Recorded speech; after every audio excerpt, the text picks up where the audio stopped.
Prepare your ears, ladies and gentlemen. I'd climb every... I have tears in my eyes. It's crazy. It's crazy. It's been about 10 years since you were on Britain's Got Talent, right? I didn't win. A dog actually won. Number 2, I'm gonna try to pronounce it. Nout. Nout. Nout. Ooh, Nout. say It nout. sounds like a fish. Nout a and sort of fish. I like the nout with. My amazing talk show. Okay, let's welcome Callum Scott. Hey. And seeing you being so friendly with that cute smile. Stop. Did you know that your song, You Are the Reason, it's very popular in Asia overall, Yeah. right?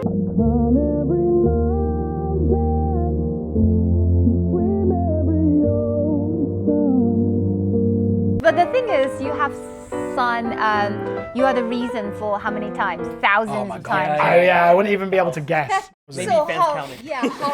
How do you feel about it? Are you tired of it a little bit? Or Oh, every no. time you're... In the whole time I've sang it, I've only ever loved singing it because it's just a pure and simple message of love, and you can see that it relates to people. Every single time I sing it, I only have to get to the first chorus and everybody's already singing. I put that song out there, I've let it exist in the world, and people have listened to that song and they've said, oh my God, that reminds me of my mum, that reminds me of my partner, that reminds me of my job. Whatever it is, walking down the aisle. Job? Yeah, well, you know, like Anything. Are you Anything. sure?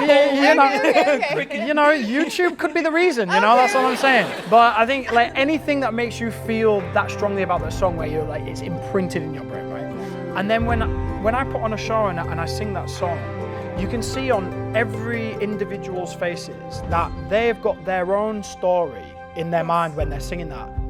I'm getting goosebumps just hearing you say this. It's like therapy almost. I know. Hi guys, we hope you're loving our talk show. We created an amazing talker and one-on-one online tutoring platform where you can find the tutor you need to learn English or any other subject. If you're interested in learning more, click on the link in the comment below to get $10 on sign up. What was on your mind when you were creating that song? It's weird. You Are the Reason's gone through a little bit of a journey because when we first started writing the song, it was actually about like anxiety and worry. But the more that we was writing it, the more we realized that actually it's the love of people that remove that panic. And so we wanted to write it about love conquering rather than talking about panic. So then the song started to transform into, you know, You Are the Reason. But then the song talks about anxiety, right? Yeah. I know it's been about 10 years since you were on Britain's Got Talent, right? 10 years. I'm an 10 old years. man. No, you're not. So during this like 10-year period, have you ever experienced any, darker period? Oh yeah. My biggest probably challenge from Britain's Got Talent was I didn't win. A dog actually won, which my friends taught me about all the time. But not winning, it didn't kind of crush me or anything. I was just excited to be in the show. But after the show finished, I didn't get signed. I didn't, get a record deal, and so that door closed. And there was a panic that I was going to go back to my day job because I was just like, I've been in this huge bubble of like, stardom and celebrity and paparazzi and all that kind of stuff, and then all of a sudden nothing. That dip was quite a while before I started to come back with music. I'd never really written music before that, and so I had to learn how to be a songwriter. I had to learn how to be, to fight for being in the public eye again. Yes. Yeah. It's quite funny, I was telling Ed Sheeran about it. My very first encounter with Ed was years and years ago when I was supporting an artist called Jamie Lawson. Yeah. And then I met Ed again at the Brits a few years later, but there was talk of me being able to support Ed Sheeran years ago.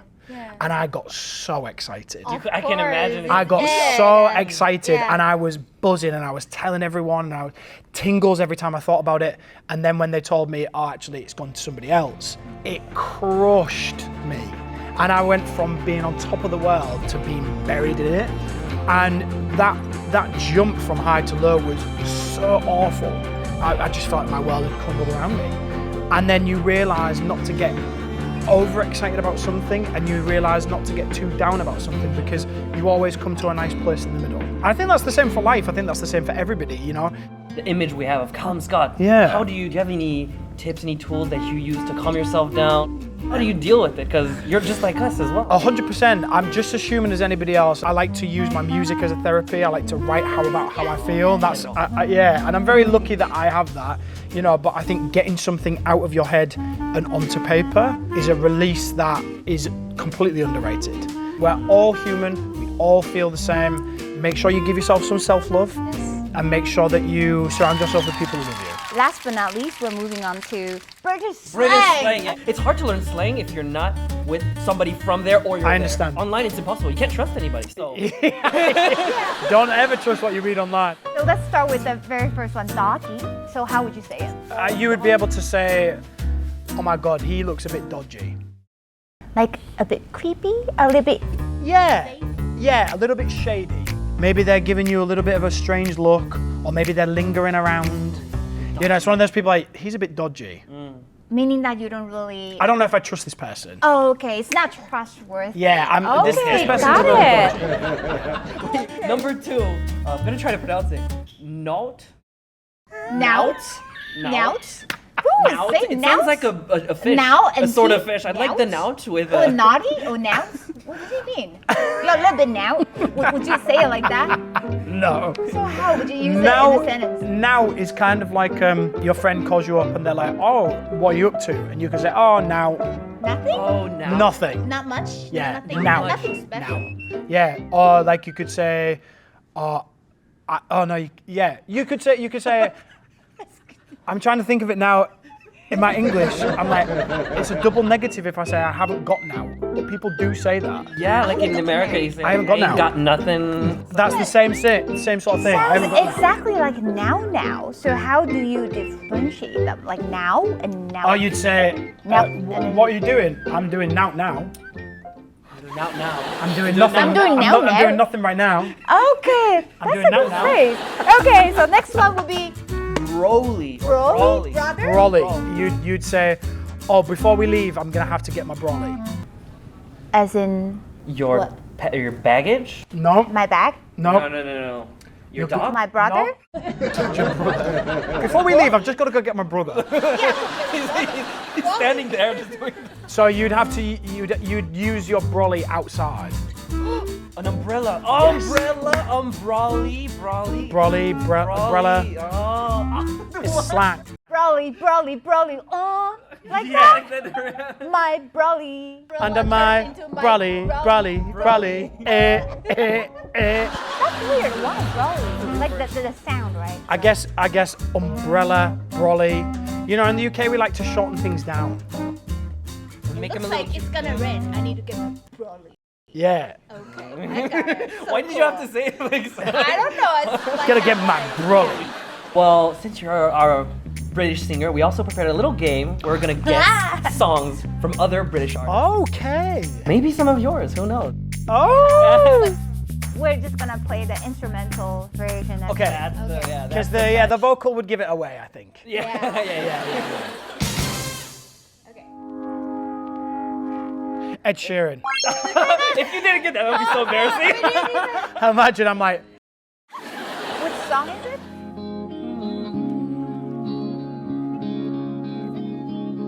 Perfect. yes, it is perfect. I was gonna say thinking out loud, but it's perfect. Are you familiar with that song? Like, I mean, I've been listening to it quite a number of times in the last 3 months. Callum Scott, you were listening. Oh wow! That wasn't even a millisecond. That was Imagine I get that wrong. Oh, that sounds like Pink. Like some trailer before the concert? Yeah, you wanna? A trailer? Yeah. Oh, you want me to sing? Prepare your ears, ladies and gentlemen. I'd climb every mountain and swim every ocean just to be with you and fix what I've broken. Oh, 'cause I need you to see that you are the reason. I got chills. I might need to take my I have tears in my eyes. It's crazy. It's crazy. One more song. One more song. Yeah, back to the game. Oh, Stand By Me? Oh, it is Stand By Me. But it's not the original. Benny Really King, OG is it? though. Benny King is the original. Yeah, Stand By Me, yeah. But who is the artist there? Seal? Oh, Seal's version. Oh, Seal. You got that one. Yeah, you did. This is one of my dad's favorite songs. Oh, there you go. There you go. That's cheating. Thanks, Dad. Oh, Rolling the Deep. You're closer to the speaker. How do you have such good ears? My God, There's I a fire. would have bet my entire life savings there was no music playing then. Alrighty. So it's like 2 versus 1 and 1, right? Yeah. You just sort of. Yay. Okay. I mean, it would be a travesty if I lost. Oh yeah, Right? those. Especially considering I have my own song in there. People would be like, he's a terrible musician. So today, it's been our honor to have Cal here. I never expected that, him being so kind, friendly. Yeah, No yeah. barriers, no walls. Just No. You are the nicest British person I've ever met. I'll give you that. Yes. Thank you so much. Thank you. Callum. Thank you. Thank you. Thank you. Thank you. Shit. Yeah. I am a little bit chaotic. Yeah, I mean, I try to be organized. But you're British. I know. I should be organized. I should have everything. Conserved and Yes. all that, but you're not. My suitcase is organized. My suitcase is organized, but it has to be. And I have a lasagna style approach. So you know how lasagna is like, Layers. so mine goes underwear, and then gym wear, and then denim, and then t-shirts, shirts, jackets. So I know where I'm going in. these little strats. Like, Yeah, I just know how to get through the bechamel sauce and pull out my shirts. But that's the only organisation in my entire